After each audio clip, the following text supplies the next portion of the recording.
Hello, folks, and welcome back to Broudie's Hobby. And as I promised for my last video, today we're going to talk about 90s cards and low budget card collecting. I am also going to I'm going to break these two boxes from Walmart. They're like $8 a box. Moving on, I started collecting during the 90s and kind of lost interest when they went on a lockout. I believe it was 94-95 season. And I only just got back when Crosby got into the league. And one day I checked the values of my 90s cards, and I was shocked and found out that they aren't worth as much. As you can see in the background, like all those cards, like the Sandine, the Korea, all these rookie cards, you can probably get them for $2. So yeah, which brings us back to my topic, which is like low budget card collecting. If you're like me and you're just collecting cards just for the fun of it and not worry about the values of my card, then go on eBay and you can buy them online. And most of these guys are like Hall of Famers. They're vintage cards now. I can't believe that 90s cards are considered vintage now. And also, if you can see, I'm holding this binder. There are like 440 or 450 cards in there. This is the very first set I was trying to complete. It's the 93-94 Leaf set. And back then, I weren't able to finish them. I was missing probably 15 cards. So I have to go on eBay and buy them, and they're dirt cheap. I only got those 15 cards for a few dollars. And this set is amazing. It's from the 90s. I understand that, but this is the 93-94 season, and there's a lot of story on this season. The looming lockout, first of all, for 95 season, as well as the number one draft pick, I believe, was Alexander Daig, and he was a bust. Yeah, that was a disappointment. So yeah, there's lots of stories, and I fell in love with this card because of the foil. The first cards I tried to collect was the Opichi one. That got me into collecting. I mean, look at that. Mario Lemieux, 92-93 stats. That's 60 games played. That's 60 games played. He's got 69 goals, 91 assists, and 160 points. During those time, it's a nice set to have. Hang on, let me just put this in. It's a nice. You got Pavel Bure. You got Solani here. I mean, look at this. This is Larry Murphy, right? He's a defenseman. Out of 83 games played, he's got 22 goals, 63 assists, and 85 points. In today's NHL standards, it's hard for a forward to get 85 points, let alone a defenseman. Excuse me. So yeah, you got Patrick Roy, you got Gary Roberts. I can go on and on. There's a lot of Hall of Famers in this. And that's how it gets started, right? Because they say the 90s, they overprinted the 90s cards. I'll give an example. Like this one. Let me see if I can focus it. I don't know if you guys can see that. Come on, camera. See that? It says special print, 1 of 20,000. I bought a few packs. This is the Dunross one. I believe this is from, what season is this? Oh, it's the same one, 92-93. In today's standards, 20,000, 1 of 20,000. That's insane. In today's standards, out of 999, that's already a lot. Can you imagine during that year? 20,000. That's a special print. Can you imagine the base, how many base cards they printed during those times?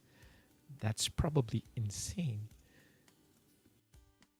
Then again, if you're just in for collecting, well, go for it. Buy the '90s one. They're like dirt cheap, but you gotta be careful. What I'm thinking is that all these people who have these sets, these cards, are probably just throwing them away, right?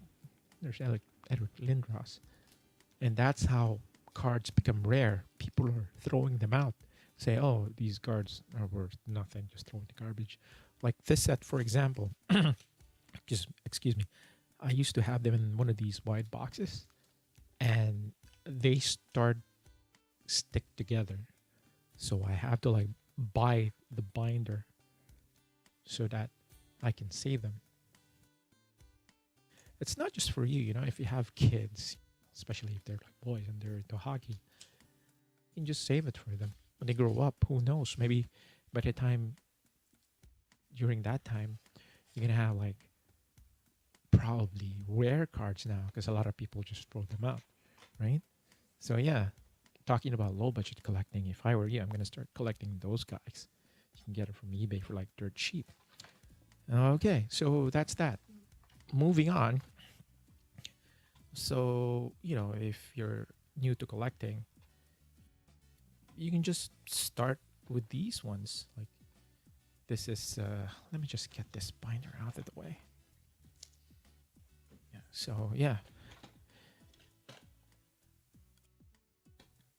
If you're new to collecting, you know, you can just grab these packs. I don't know if they're still available. I think there still are.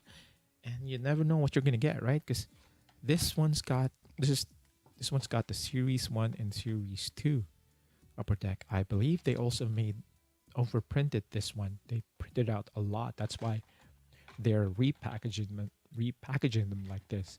But again, you have to be careful. Like I've opened some of these boxes before, and look what I got. I got these from one of these. So who knows, right? You never know. Maybe, just maybe, you are gonna get that guy's young guns. So that's why I'm excited. Let's open this puppy up. Come on there. Do I need a pair of scissors to open this? Come on. Okay, so yeah, I'm supposed to get this top rookie. So let's get that out of the way. Let's see who we got. Oh, we got Mitch Marner. Okay, so I guess that's the regular one. Because there's supposed to be like the gold one, which is a short print, I believe.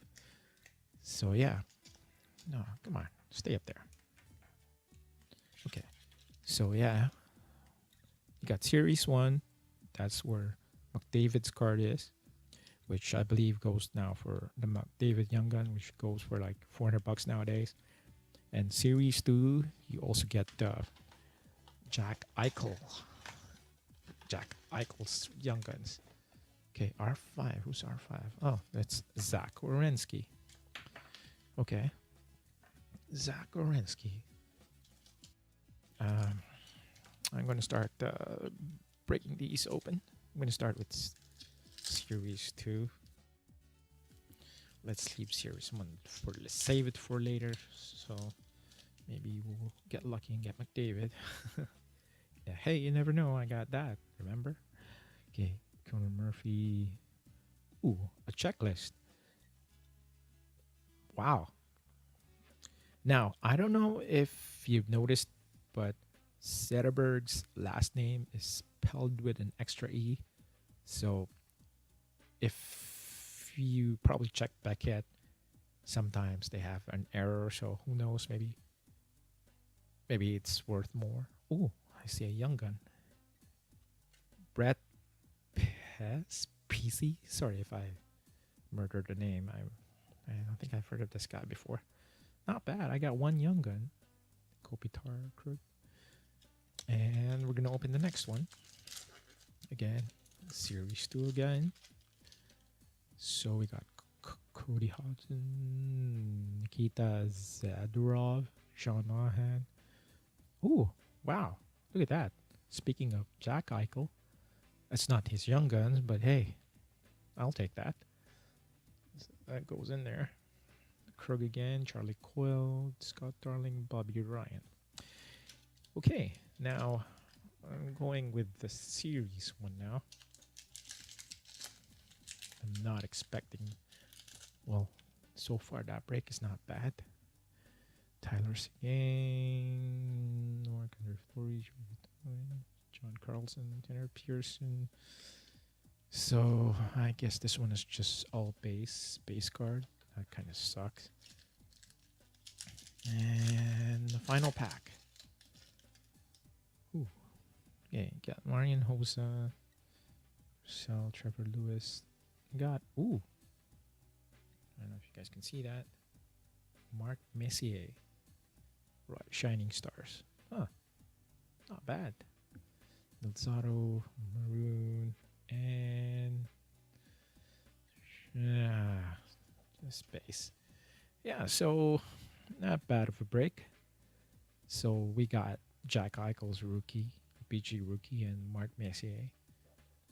Yeah, not bad for these two guys for like $8. You know, again, if you're just starting, go on to get one of those. You never know what you're gonna get. So yeah, thanks for watching. Please subscribe and like this video so I can make more.